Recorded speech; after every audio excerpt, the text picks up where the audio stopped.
How are you guys doing today? You doing all right? Whew, I'll be honest, I'm feeling a little nervous this morning. I don't know why. I don't know if there's I don't know. It's not your fault. It's my fault. But man, I'm so excited to be with you guys. I didn't grow up in this church. I got introduced to this church by some friends, and over the course of the last 3 years, it has been really exciting to get to meet some of you, to get to track with some of you, to get to meet some of you in the lobby and have you be honest and say, hey, this has been a hard year, but I feel like the Lord is doing something fresh, doing something new, and so you being here is just such an encouragement. And so y'all encourage me. You put wind in my sails, fuel in my tank. It's awesome. And so thank you so much. This morning, I want to just give you permission to interrupt me, to raise your hand, to say, hey, that doesn't make sense. Can you say that again in Williamstown English? I move around and speak lots of different versions, dialects, if you will, of English in different places. So if I'm not speaking proper Williamstown, Marietta English, please stop me, interrupt me, raise your hand, ask a question. And if you're online and I say something that you don't have a clue about, post a question, and I'll follow up with the staff here, and I'll reach out to you specifically and answer that question. If I mention something or if I mention a link or a video, I want to send that to you. So if that's something that you're curious about and you're sitting at home, I want to send that to you. I'd love to connect with you. Speaking of connecting, before I forget, in the lobby after service, I'll be hanging around, but I've got some stuff set out there. One of the things we try to do is we try to send out updates, emails, and if you're not already an integral, updated part of the Malawi Brady bunch, would invite you. So my laptop's out there. Would love to just get your contact information, your phone, your email. And then if something that Scott said, or not Scott, sorry, something that Tony said or Scott said or something that I say perks your interest and you have a question or you want to come to Malawi next year or you want to engage and figure out, hey, what does the financial piece of this look like? Put that on the line, on the laptop, and it'll give me a chance to follow up with you. So what's going to happen this morning is I'm going to show some pictures, I'm going to show some videos, I'm going to tell a couple stories, and then at 3 o'clock when I'm done, you're all going to go man, don't you have so much more to say? And yeah, I do have so much more to say. So this is a conversation starter. I'm not going to give you the whole picture. There's going to be a lot of things, unfortunately, that I don't have time to explain or have time to fill out the outline. But I want to. I want to tell you stories. I want to pray with you. I want to share with you the miracles that we've seen, the hard things that we've walked through. And we're in the U.S. until September 8th. And guess what? When we're in Malawi, we have cell phones. We have internet. And so when I get to the other side of the world, I'm not cut off from you. I would love these conversations to go. Gretchen and I were talking about this morning, hey, what does it look like? Maybe put Zach on a Zoom call and set him in the children's church for a little bit, or put Zach on a laptop right here and just to say, hey, what's up? There's ways, probably put me up there. That'd make a lot more sense. Anyways, before I got started in telling stories, I just want to say thank you for being a part of this church, for being a part of what gives life to this church and gives life to this community. And thanks for being wind in my sails, for being an encouragement to me. But unfortunately, I am here mostly alone. My dad came with me today, which was awesome. I had some friends travel in, but I don't get to bring the Malawi and Brady bunch. So I got some pictures for you. The first one, haha, that's not your job. It's my job. You gave me one of these. Bang. Yes. So this is my awesome wife, Carly. She's a doctor. She practices emergency medicine in Malawi. If you want to get a look under the hood of Carly Brady, you want to get a look in the brain and the heart of Carly Brady, on the welcome table is a hard copy of our newsletter. And in every newsletter, she includes a Carly's Corner. And again, if you're online, I'm happy to send that to you. But this was a heavy year. We lost some close friends. We lost family. We lost loved ones, and we were kind of stuck, couldn't do much about it. And so would love for you to kind of get a full look at that. So Dr. Carly is amazing, and I really wish you could meet her this morning, but she is actually working because she has to work so many hours to maintain licensure and credentialing and all that stuff. The Brady lady who's standing like this, that's Ellie. Elizabeth Joe. She just finished kindergarten. Just in Malawi, they call it reception. And she'll start first grade when we get back, year 1. And then Miriam, the little girl in the orange pink shirt there, Miriam is almost 2. Miriam Rose. She's a ton of fun. And I've got a few pictures to kind of, this is Miriam. Anything that Ellie does, Miriam's like, what's 4 years difference? If a 5-year-old can do it, a 1-year-old can do it, right? I can jump off this cliff. I can jump in that pool. And so we were hanging out at a pool yesterday, and I had to keep chasing her to put her floaty on her, because if Ellie's in the pool and swimming, surely Miriam can be in the pool and swimming. This is Ellie at one of her friends' birthday parties. She loves people so well, and I wish you could get a chance to see it in action. But she is a absolute blessing. She's an incredible kid. This is Miriam. We call her Meerkat sometimes just because that seems fun. And because we've got Ellie Bear, and then we're like, okay, Ellie Bear, Meerkat. That's how they go. But we spend a lot of time. This is in our backyard. We have a trampoline in the backyard, and so we spend a lot of time there as a family. This is what the beginning of a 25-hour travel journey with a 5-year-old looks like. This is what the end of a 25-hour plane ride looks like with a 5-year-old. So Ellie and I came back a week earlier than Carly and Miriam this time, because Carly was teaching some things, doing some things in Malawi, and couldn't get free, and it just made sense for us to kind of divide and conquer today, or this trip. So a lot of you, when you may have heard of Malawi, so the first time I heard of Malawi, I thought, Maui? Like, God, you want me to go to Maui? That sounds fun. Like, we can move to Hawaii. But it is not Maui. It is this little tiny African country down in the southeast part of Africa, former British colony.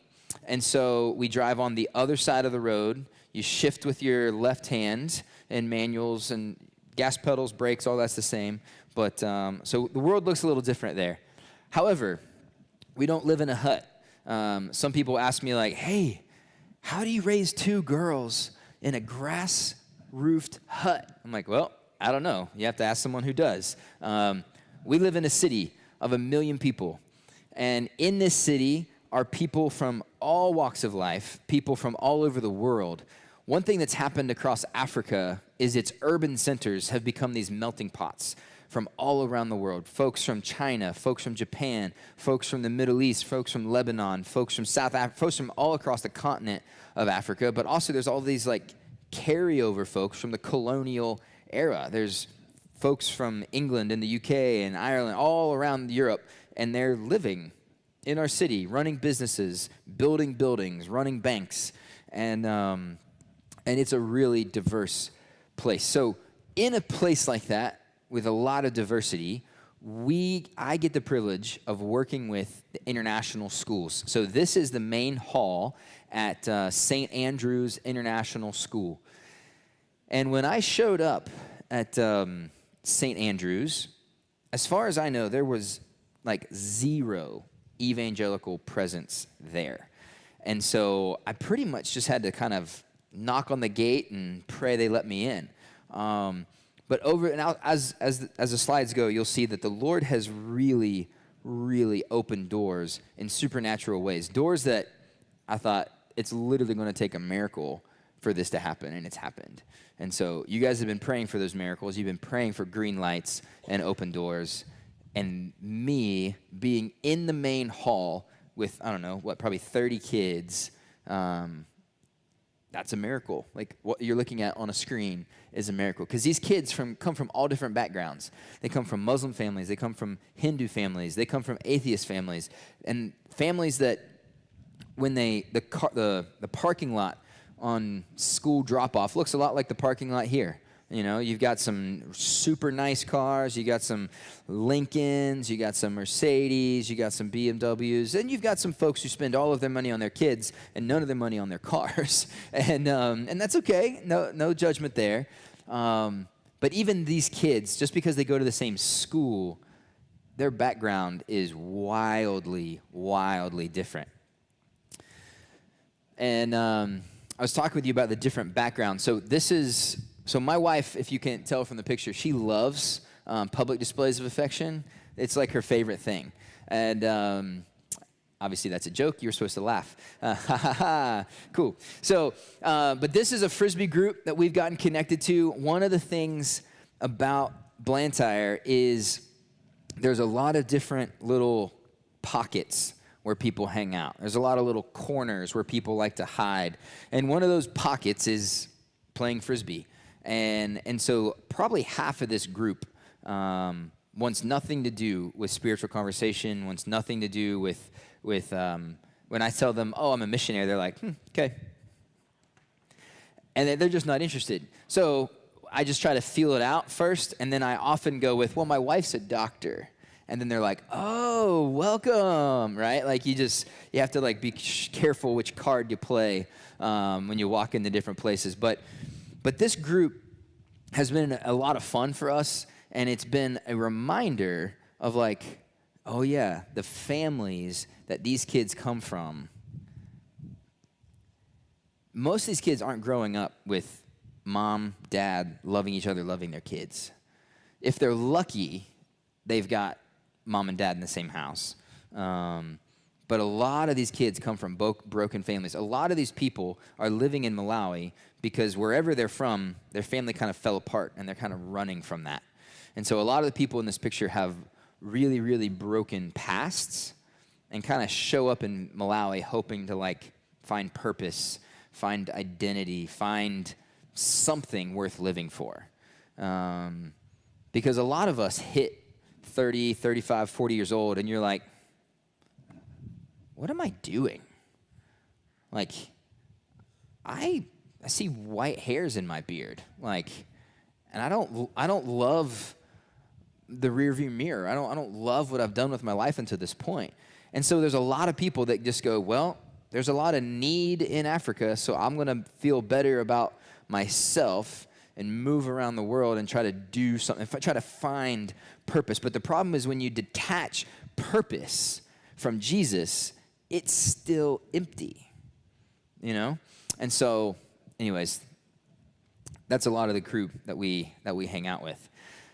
So one of the things that I'm going to try to do to kind of streamline our time is I'm just going to try to answer some questions that I get asked a lot. And then if there's other questions that you have, I would love for, again, raise your hand, stop me, ask the question. I'll try to get to it. And if not, I'll be around for a little bit afterwards. So this is what Malawi looks like. So when you zoom in on it, so the Malawi is about the same landmass size as Pennsylvania. You just take Pennsylvania and you stretch it out and you put a big lake down the side. So what's interesting about Malawi is there's lots of interesting things, but when you look at the lake, the regions around the lake are predominantly Muslim. Because as Islam historically has moved south from the Middle East, they've come down the coast of Africa in the rivers, and they found their way to Lake Malawi a few hundred years ago, and they just settled. They're like, hey, this is fertile soil, it's beautiful land, easygoing people looking for hope, and so they sold them the Islamic version of hope. And there's a lot of what you might call like Middle Eastern, like brown Muslim families, but there's a lot of black African families who have bought in, for generations, who have been convinced that the Islamic worldview is the truth and is the way to know God and is the way to eternity. And so there is a real strong Muslim presence in our communities, in our culture. Right across from Carly's Hospital is the biggest mosque, brand new, shiny. It rivals the West Virginia State Dome, down in Charleston, how shiny that is. You drive by it and you're like, wow. feels like gives you a little bit of pride being from West Virginia. Well, there's this Muslim mosque in our city that rivals the shiny West Virginia dome. And so it's a part of culture. You hear the calls to prayer go out, and that's just part of our world. And Malawi has dozens of different languages. And but somebody asked me this morning, they said, well, how many languages do you speak, Zach? Well, lucky for me, England was the one who colonized Malawi, so I speak English and West Virginia English, and that's about it. Which, I don't love that. Like, every single person that I know there that's not American speaks at least 2 or 3 languages. And so it really challenges my, and again, I love where I'm from, I love the United States, but the ability that I have when I'm here to only see one way is dangerous to my ministry there. And so listening, sitting across the table from people who know a lot more and are exposed to a lot more really challenges the way I think, really challenges the way I communicate. So it's a really, really beautifully diverse country. And if you zoom in a little bit, our city is Blantyre, kind of in the bottom there. And so there's kind of cities, lots of rural areas. Somebody said, oh, you're from the Shire. I don't know if you can see that. The Shire, it's pronounced Shiri, the Shiri Highlands. That's a part of Malawi. So moving forward, so the often question I get to is, why Malawi? There's so much need. You could be doing, why did you need to go overseas? There's a lot of need here as well, right? And you're absolutely right. There's a lot of need here. However, when I first talked with Young Life Africa folks and asked the question of hey, what might God do with a young couple who says, hey, we want to be a part of this? And they said, well, we'll pray about it. We'll see, And then they called me back and they said, hey, have you ever heard of Malawi? Would you consider moving to Malawi? And of course, I didn't know where it was. They showed me where it was on the map. And then, and I said, well, tell me about what God's been doing in Malawi. They said, well, we've got to back up a little bit. We've got to tell you the story of Wanangwa, Lusayo, and Sarah. And so these 3 folks were together back in Malawi early, 2010, 11, 12, kind of right when Young Life Malawi was getting rolling. And these 2 guys were the tip of the spear, man. Young Life had sent an American person to kind of start Young Life in Malawi, and he met these 2 guys, and they were fire breathers. I mean, they just had a heart for Jesus, they had a heart for kids, and they said, hey, you teach us Young Life, and we'll teach you Malawi, and we'll change the future of this nation. And so one of the kids that they first reached is now sitting, or one of the guys they worked with right out of the gate is now sitting on the president's cabinet, the Malawian president's cabinet.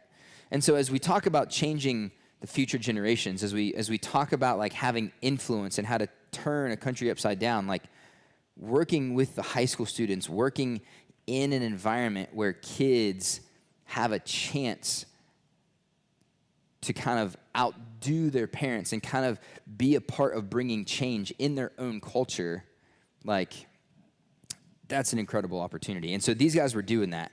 And these guys were just, were going. Sarah was working with an orphanage and then saw some Young Life students Young Life volunteers show up. And they kept showing up, and they were loving on kids. And she said, man, who are you guys? You're just showing up, loving on these students. What are you doing here? Don't you have another job or something? And they're like, yeah, but we're volunteers with an organization called Young Life. She's like, I don't know what Young Life is. Tell me about it. So they told Sarah about the way that Young Life goes after the furthest out kid. They don't set up shop and wait for kids to come to them. They go and they volunteer on school campuses, and they work with kids on kids' turf. They're volunteer coaches. They're assistant teachers. They're substitute teachers. They work in and around the schools, just hoping they get a chance to share the gospel with kids. And Sarah's like, I'm in. So these 3 kind of became a 3-part braided rope, right? Is that yeah, that makes sense. So, but they were just going after it together. They had a team of folks that they were taking to Zimbabwe for training, because Young Life in Zimbabwe has been going for a long time. So they took them there, had an incredible week of training, and then on the way back to Malawi, the tire burst on their van, and it flipped and rolled, and these 3 saints, absolute gems, these 3 lost their lives in that accident. That was December 6th, 2013. And it left a grieving community, but it also happened to leave a busload of survivors. There was a handful of folks that were a part of that accident who didn't pass away, but got to spend the last moments of their lives with them. And this is a picture of obviously me, and then the lady in the middle, her name's Mpatso, and the lady on the side, her name's Chimwewe. These 2 ladies were married to the 2 young men. So in their mid-20s, were all of a sudden widows. And they didn't sign up for this. This is not, when you get married at 23, you don't think by 26 you'll be a widow, right? Like, that's not part of your plan. But all of a sudden, it was their reality. And Young Life came to them and said, hey, we don't expect anything from you. We love you. We want to sit with you. We want to grieve with you. And after 6 or 8 months, these ladies picked up the baton and they said, God didn't just call our husbands to this. Like, we were called as a family to this. And so let's go. And so because of God's work through them and their absolute just iron will of like saying, God, you are good even when I don't know why. They kept answering the bell every day, getting up, going to the school, getting up, going to the colleges, recruiting volunteers, training volunteers, getting trained themselves and getting sharper and going further, meeting more kids, going. So that in 2016, I took a team from the University of South Carolina, and we took a team to Malawi to kind of say, hey, God, is Malawi where you're calling us? And I got off the bus at camp, and this is Chim. So from 2013 to 2016, God did something in her life where he didn't replace her husband. She still grieves him every day. But Chim found a joy that nothing can take from her. And so we got off the bus, and Chim said, hey, welcome to Malawi, you know? And God is still alive in her heart. And Chim has found a way to drink the cup that he gives her, the cup of suffering, the cup of grief, and the cup of obedience, the cup of joy, the cup of rejoicing. It's all in there. And so when I heard their stories and I got to meet them, I said, I am in. Like, I don't know what it looks like. I'm not sure exactly what you're going to ask me to do, but I want to come be on your team.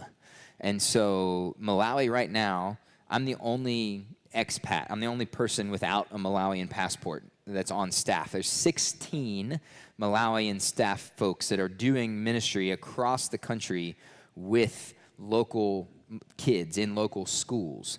If I showed up at a local school, they would kind of expect me to like get out some circus balls and like da-da-da-da-da, like it would be like a sideshow. But when they show up, they speak the language, they know the kids, they know the culture, they know the kids' lives. And so they are going far and fast. And I'll show you another picture in a minute. But if you want to know more about what it looks like to be a part of Young Life locally, Jeremiah and Lindsay Kuhn. So 3 years ago when I came here and kind of gave this talk, I looked at my old PowerPoint and I was like, oh man, did I really say that? One of the things I said to you was, hey, I want the Bradys to be your gateway to Malawi. And I was like, that's so cheesy. Like, why would I ever say that? But Jeremiah and Lindsay were like, hey, we're in. If you're going to open that door, we want to go. And so they got to meet some of my friends and some of the staff people. And Jeremiah and Lindsay support a girl named Diana who's on staff there. And so if you want to know more about like the local Malawian, the Chichewa speaking, local school work, talk to Jeremiah and Lindsay. They have firsthand connections there. So the other thing that I need you to understand is this yes was not an overnight yes, right? And I think a lot of times when we think about what God is calling us to, we imagine this like picture of like the Lion King, right? Like where the stars align and there's like this giant face in the sky that's like Simba, right? Like, and we think like that's how God wants to speak to us. And then it'll just be this like overnight, I get it, this overnight epiphany. That's not how it worked for me. And my guess is that's not how it'll work for you. The other thing that I believe is that you're in this room today because God is somehow, some way at work in your life. And I don't know what he's doing. I don't know what he's saying, but I know that he loves you and that he's got really cool things in store for you. And he's probably slowly been building them, you know? And so I don't know what it looks like for you to say yes today and yes tomorrow, but my hope is that like, because this calling that I'm talking about, my first trip to Africa was in 2005. And if you talk to my dad, he'll tell you that when I came back from that trip, I was there for 3 months, and I was ready to drop out of college and be like, see ya. Jesus hung out with uneducated fishermen. I want to be an uneducated whatever. I'm going to go live in a hut and just preach the gospel. Let's go. There was some wise counsel that said, hey, maybe you should like finish your degree, maybe like think first. Instead of like ready, fire, aim, maybe you should aim a little bit before you fire, right? So, but from 2005, God planted this seed in my heart of being on that continent, doing whatever he asked me to do. And I didn't know where, I didn't know how, but I knew that it had to be in Africa somewhere, somehow. And I don't know what seeds the Lord has placed in your life. Some of them might be dusty. Some of them might just be sitting on the top of the soil and they haven't really taken root yet. But my prayer is that our time this morning might put a little bit of water on that seed, and that the pastoral team, the leadership team here can put some water on those seeds and say, what would our church look like if those seeds of calling, those moments where you can look back and go, I remember encountering God at this moment. And he gave me a vision. He gave me an idea. He pointed me in direction. And I haven't fully chased that down yet. I wonder what your life would look like if you did. I don't know, but I bet it would be awesome. It would be hard. It would be challenging. Because the thing is, like me, you see a need around you.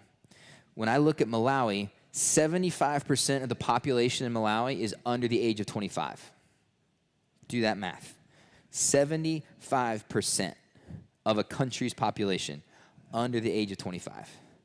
So the majority of them are in high school age. So Young Life has at our fingertips access to a huge slice of the Malawian population. And the only thing that's stopping us from getting to more kids is just our sheer numbers. We don't have the people to go do the work. And so we're praying every day, Lord, raise up laborers. Lord, raise up laborers. Lord, raise up laborers to do this with us. But if all you have is a calling and no need, if all you have is a calling and a need and you don't have hope, it can get real exhausting really quick. Because ministry without hope, life without hope, is really depressing. And there's a lot of you who probably know that better than me. But there is a vision. There is a hope that when we sit across the table from a kid who comes from a family who listens to the advice of witch doctors, There is a hope that you can speak truth in that kid's life, that God will bring his word to life in the life of that kid, and the trajectory of that family tree will forever be changed. That's the hope. The hope is that we get to sit across the table from kids who are coming to Malawi from countries that you can't show up with a missionary visa.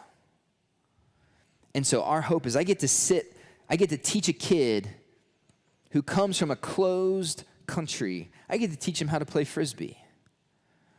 And while I'm teaching him how to play Frisbee, I'm inviting him to study the living word of God, because he promises that his word will not return to him void, right? And so when I get to sit across a table from a kid and go, wow, did you know there's a God who loves you? Did you know there's a God who made you, who created you?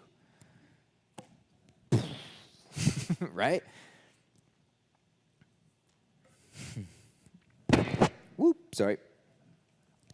So this is our house. This is our ground zero, our headquarters. This is not a hut, right? Somebody asked this morning and said, hey, what, do you live in a house? Like in an apartment? Like, no, like the Lord has blessed us. Like we're in a sweet community with neighbors that we get along with, and we're getting to do life as a family in Malawi. And so when I invite you to come with us, I'm inviting you to like, hey, we have hot showers, like we've got running water most of the time, and this is what our yard looks like in the rainy season, when everything is green and lush and beautiful. And I had a video of my girls just running in the yard in the rainy season, because it's one of those things where like every day in Malawi, something terrible happens. There's a news report. My wife sees something in the hospital. She comes home carrying the weight of that. And we prayed, God, give us a refuge. Give us a home that can be a safe place. Give us a home that we can use as a center for ministry, as a place to bring people in and cast vision, a place to bring people in and help them feel like family. Because a lot of kids, kind of the African proverbs, it takes a village to raise a kid, right? And we often like read that it takes a village as like this very positive thing. But a lot of the reason it takes a village is because mom and dad have died, or mom and dad are checked out.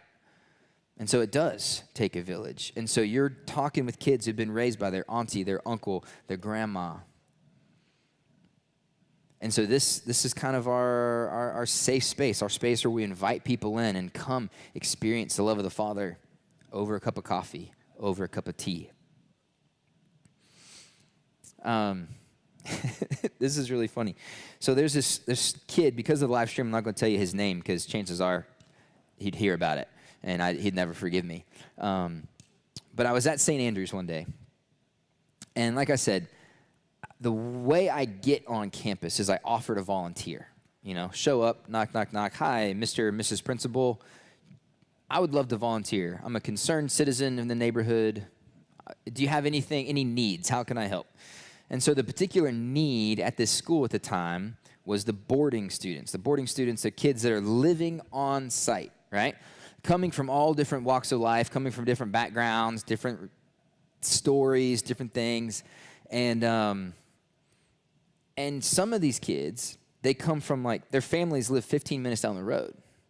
It's like, wait, I thought boarding school was for like kids that lived on the other side of Africa, or like parents who are diplomats or whatever, and they're always moving around. No. There's boarding students whose parents live in the same city, and you're like, this kid, I don't know what to do with him. You raise him. And they just like, in 7th grade, send their kid to live at school. 7 days a week, all through the school year. And so one of these kids, after I was there for probably 3 weeks, I don't know. I'd been there a month or so. We've been playing some Frisbee, been getting to know them, practicing learning their names. And one of the cool things that we do is I try really hard to learn a kid's name, because there's nothing more familiar than your own name, right? And so when you see a kid that you've seen before and you go, hey, I forgot your name, what they hear is, you didn't really care. You didn't really think about me, And so in Young Life, one of the first things that like I got taught to do is to carry a little notebook.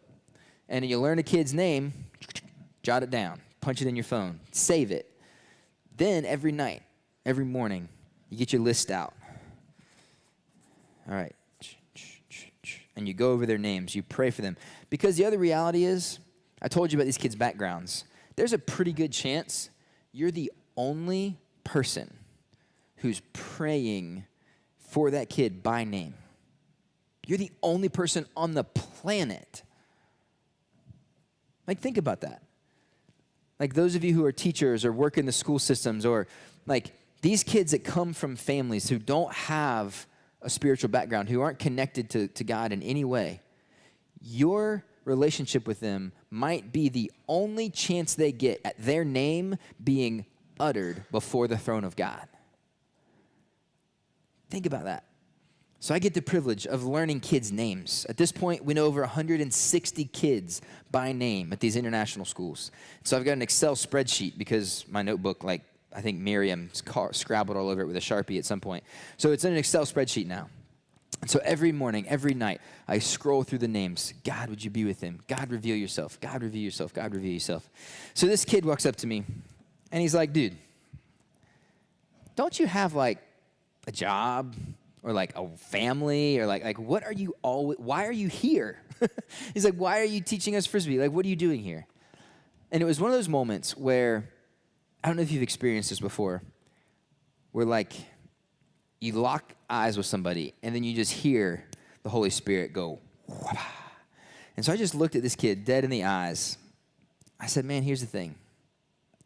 I believe with all my heart that there is a God who made you, who designed you, who made you a size 9 sneakers, who made your hair grow the way it grows. And he loves you.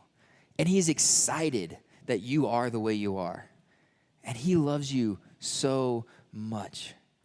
And he's got incredible things planned for you. He has a purpose for you. He has a calling. He's inviting you to something incredible. And you can know him. Like, you can know his voice. And he wants that for you. The Bible doesn't have to be story. It doesn't have to be a history lesson. Like there is a God who knows you, loves you, made you. And I said, and I just don't know how else you were going to hear that. I was like, unless I came and taught you Frisbee, you wouldn't hear anything I had to say. If I showed up and handed out Bibles, here, read this. Every single kid go, thanks. And not to take away the work that the Gideons do, because Gideons do incredible work. And I've met kids on the high school campus who I say, hey, do you have a Bible? And they're like, yeah, some guy gave me a Bible once. And they show up with a Gideon Testament. You know, my uncle's a Gideon. They do incredible work. But if I showed up on campus with an agenda, with anything other than a Frisbee in my hand, half of the kids that I know by name now would have never heard another word I have to say. So I just met them where they were. They didn't care about spiritual things, but I cared about things that they care about. See, kids don't care what you know until they know that you care about them, about what's important to them, about what's in their world. And that's kind of the Young Life way, is like, so I said that to the kid, and I said, and God wants you to know him. And we can know him in his word, through the Bible. I said, have you ever studied the Bible? He's like, nope. I said, would you be interested in, like, taking a look at it with me? He's like, I don't know, maybe. I was like, well, what about some of your friends? Do your friends read the Bible, or, like, do they have any idea what the Bible's about? He's like, nah. He said, dude, we don't know anything about that. And I said, why don't you bring some of them, and we'll just open it and read a little bit, see if it makes sense. He's like, all right. Like, kind of like, this is not going to work, but whatever, dude. You know, I imagine it was kind of like Peter's mindset, like, the net on the other side of the boat? Okay, whatever, dude, you know. And just as Peter pulled all those fish up, when I handed this kid a Bible, I said, here, open it, see what you think. He opens it, and he goes, what are the big numbers and the little numbers? mean, he had never had his eyeballs on the inside of a Bible.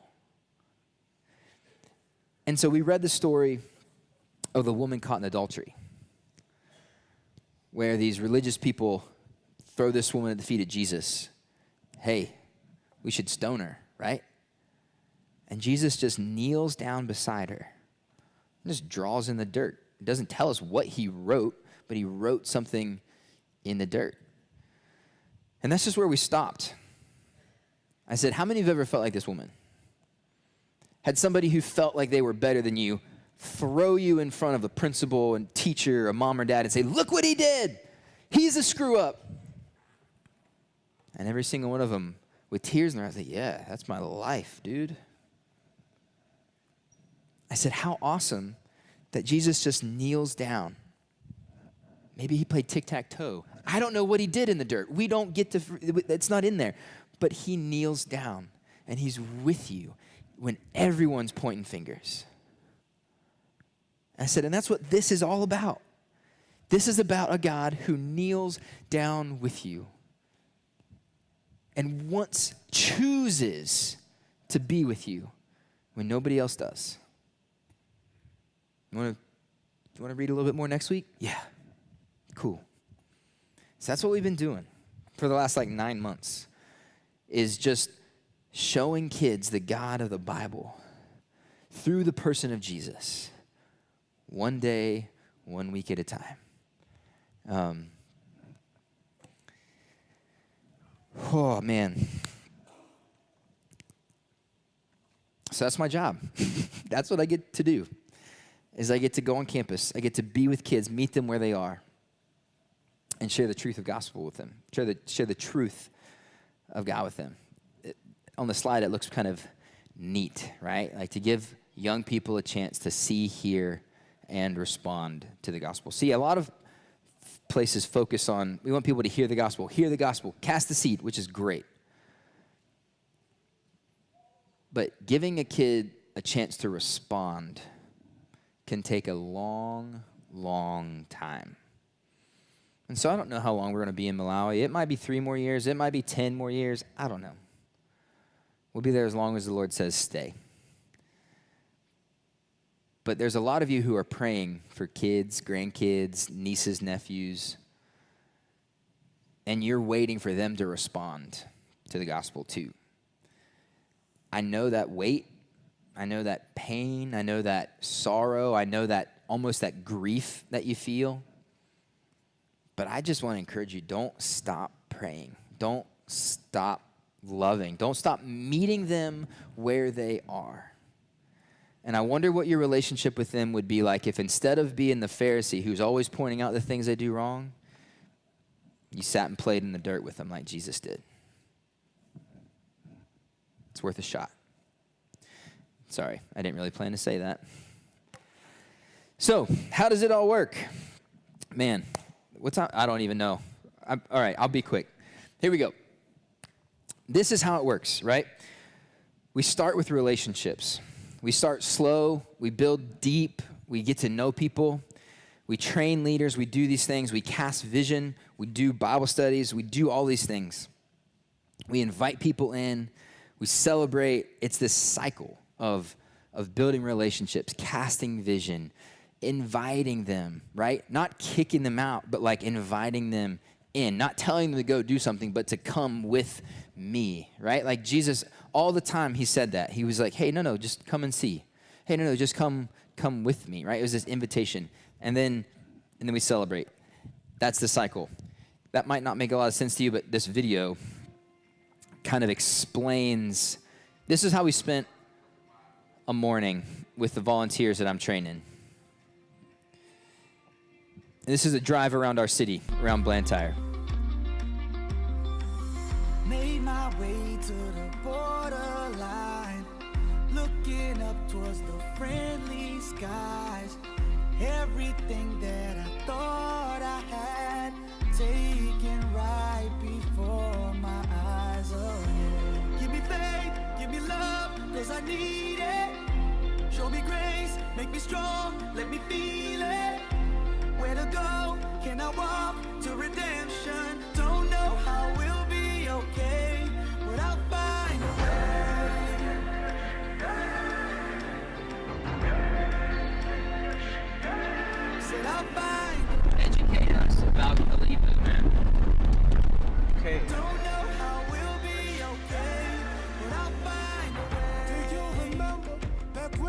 used to play. Do you remember when you put me in my place? Do you remember when you told me I should go and I left you fighting all alone? I see the writings on the wall. I feel it coming, yes I know. Us together like before. I don't know how we'll be okay, but I found a way. It's done with Kalibu Academy. Oh man, it was a nice tour. We really enjoyed ourselves. Now we are going back. Peace. Know how we'll be okay, but I found a way. No matter way, couldn't see anyway. No matter way, couldn't see anyway. The Lord your God, the Lord your terror, I pray. The Lord your God, the Lord your terror, I pray. 'Cause I waited to finally shout, open up my mouth.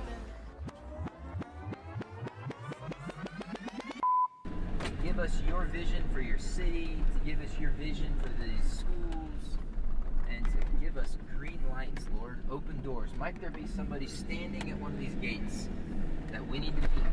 Might there be someone waiting inside and saying, hey, you know what? We were just praying. There would be a group of students, a group of folks who have a heart for kids.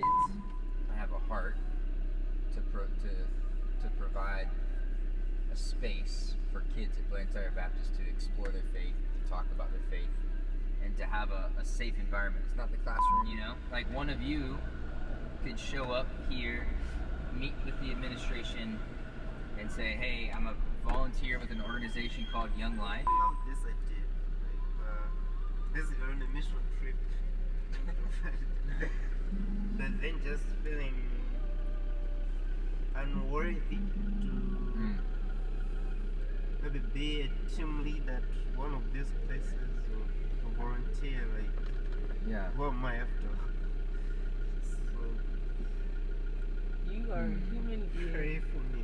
chosen and made by God. The same person who made these people, who then built this place. Yeah. You are worthy. For me, this is moving and motivating, right? This is what? It's moving and motivating. Yeah, man. To do some stuff like this. You know, like, because I think a strategy that I want to employ is I want to meet with other church leaders and basically say, hey, we are trying to reach students at these schools. Is there anybody that you know that would be interested or would have a heart to reach these kinds of kids?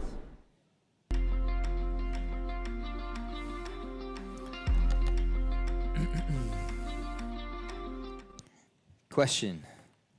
I first want to thank you for what you do. Without you, a lot of those children wouldn't hear about our Lord. And my question is, do you have a lot of fear being there? My second question is, how is COVID going to act? Yeah, so the first question was, do you have a lot of fear? The Bible says perfect love drives out fear, right? And Paul's writing that to Paul or Peter? Anyways, it's coming from a spiritual leader to someone that they're discipling, someone they're pouring into, right? And he says that because, like, you wouldn't have to say that. You wouldn't have to say perfect love drives out fear if fear was not a reality that every single one of us dealt with. So do I experience fear? Yes. Do I fear for our safety? Not like I don't drive around like with my windows up and my doors locked thinking someone's going to like punch through my glass. I'm not worried about fear in that way. I think the fear that I wrestle with is I don't want to blow it. I want to represent Jesus in the way he deserves to be represented because he is worthy of my absolute best. So I'm fearful that my flesh, that my weakness, that my flaws will somehow skew the gospel and somehow misrepresent my Savior who is beautiful and perfect and worthy and loving and gentle, because I'm not always loving and gentle. And so I think that's my fear. The second question was, what's COVID like? The short answer is the numbers tell so there is over 20% positive test rate right now in Malawi. So in the last couple weeks, there has been but they don't test that many people because most people live in the village, right? So a lot of the tests are done in the cities. And so reported numbers are somewhere in the neighborhood of 200 or 300 positive tests a day. But in the last week, we've had between 20 and 30 deaths a day. So that's 10%. You know, those numbers aren't good. And if you read Carly's Corner, you'll see that it's a scary thing. You know, like some of you saw, I've got a mask on this morning. Like, I'm not going to debate masks. I'm not going to debate or argue with anybody. But I just want to be careful and safe. And, like, I love you and trust you. And, you know, so, yeah, it's been hard. It's been heavy. Last couple things, and then I'll be done. This is just a little bit of a ministry report so you know some names of schools to be praying for.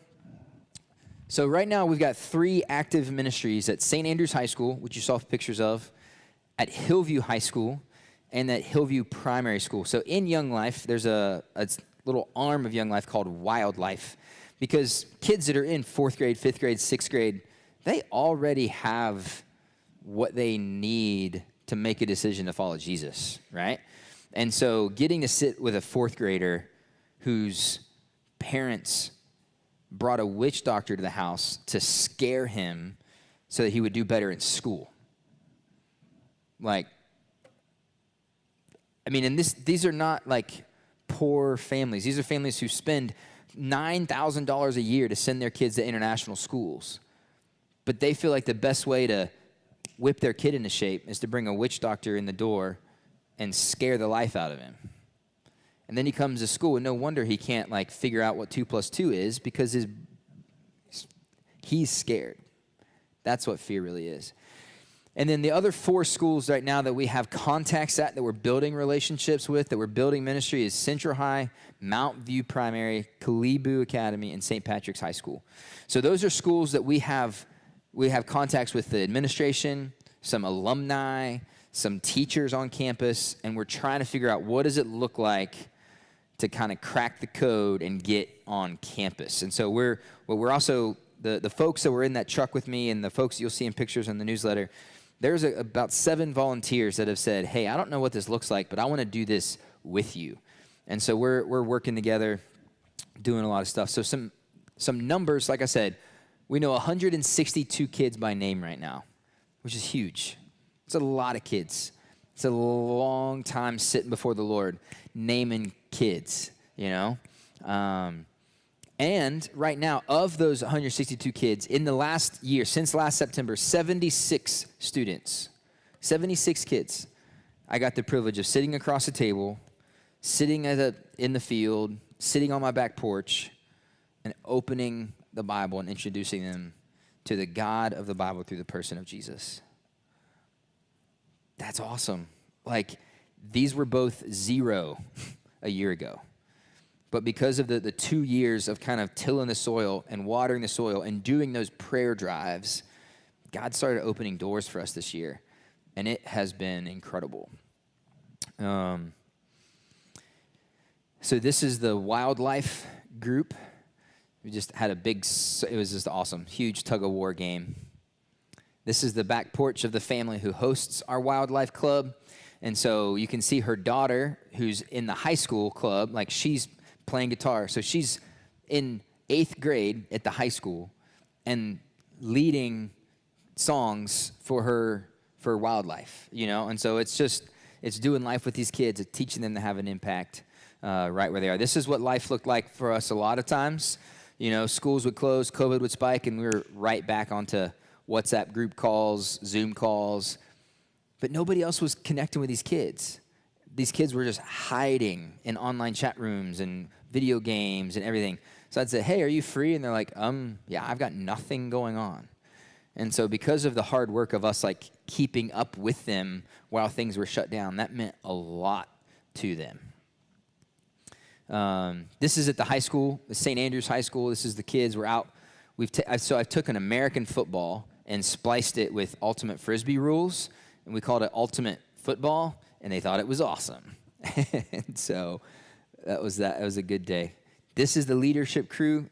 These guys were in the truck with me that day, but you didn't get to see all their faces. So pray for these guys. Pray with us that God would add to that team.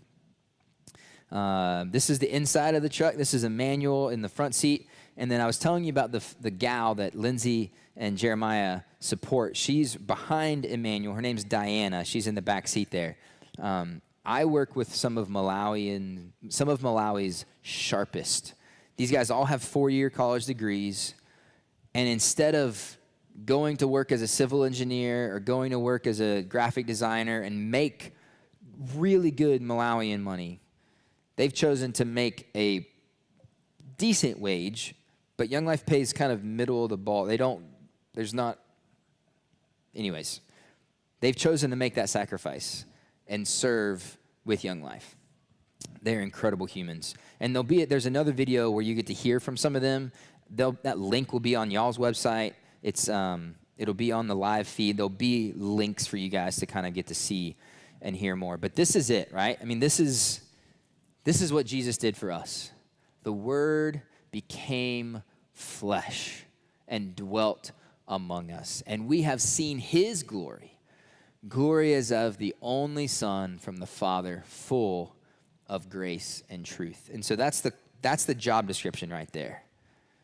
Is that we get to be the Word. We get to be the living Word in front of these kids. We get to introduce them in such a way that we have the hope that their life will be forever changed, that their eternity will be changed. Some of you asked me earlier some numbers questions.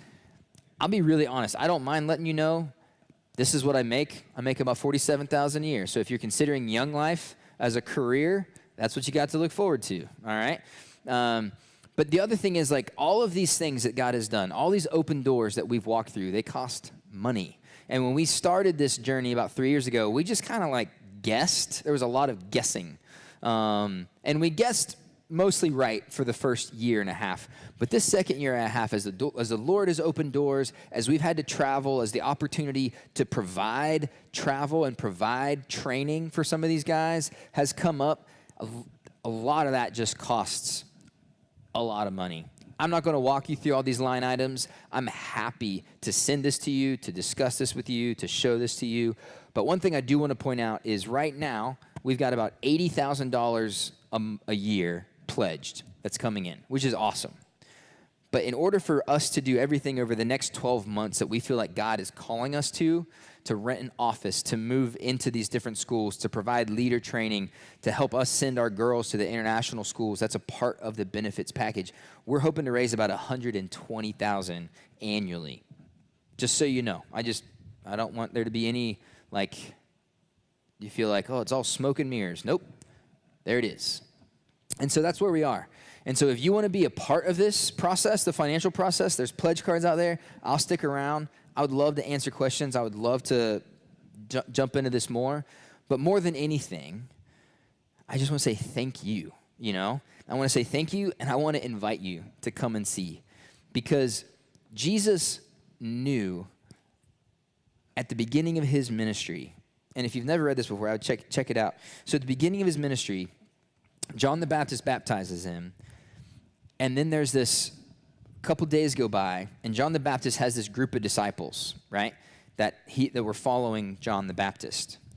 And they're walking along, and Jesus is walking, and John the Baptist turns to his disciples, the men that thought John was the best, and he said, "Behold, check him out. That's the Lamb of God. He's the Savior. He's the Messiah. He's the one whose shoes I'm not even worthy to untie. He's the one." And so some of his friends were like, okay. So they went over to Jesus. And Jesus is just walking, and he notices some people behind him, and he turns around and he's like, "Hey, can I help you? What are you looking for?" And I imagine they were just like, oh. And they said, where are you staying? Stupid. Why do we ask that question, right? Like, where are you staying? And he just very gently says, come and see. Come and see. And I think he extends that invitation to you as well. God, what are you doing with this seed of calling? What are you doing with this vision? What are you doing with these things? And he just says, I can't tell you what 5 years is going to look like. I can't tell you what 3 years is going to look like. I can't tell you what next month is going to look like. But just come and see. I love you guys. I appreciate this privilege. I appreciate the time.